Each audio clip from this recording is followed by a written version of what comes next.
Sveiki atvykę į alumnų festivalį. Jame taip pat ir Vaikų universitetas turi savo erdvę.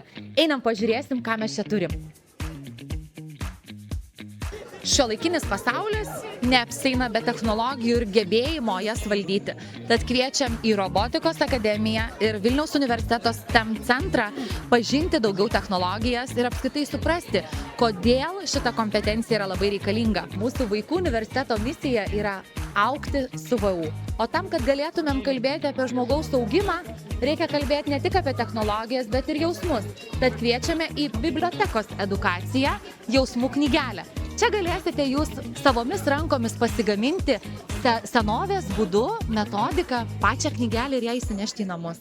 Ne veltui sakoma, kad sveikame kūne, sveika siela. Tad mūsų sveikatos ir sporto centras kviečia atvykti ir išbandyti įvairias aktyvacijas.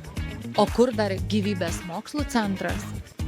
Na, o tie, kas domisi fizika, elektronika ir labai įdomus yra šis pasaulis, kviečiam į fizikos fakultetą susipažinti su fotonu. Na, o medicinos fakultetas siūlo ne tik rūpinti savo sveikata, bet taip pat ir išbandyti praktiškai, ką reiškia balansuoti, ką reiškia laikyti ir išlaikyti pusiausvyrą ir apskritai judėti. Na, o Vilniaus universiteto botanikos sodas kviečia pasukti galvą, išspręsti kryžiažodį, na ir dar atspėti įvairias augalų rūšis.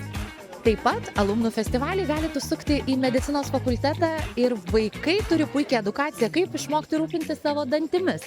Tad kviečiame į dantukų edukaciją. Vilniaus universiteto muziejus kviečia patirti įvairias edukacijas ir ekskursijas. Tad irgi užsukite, patyrinėkite, kokios yra mėnulio fazės ir kaip jos veikia žmogaus organizmą.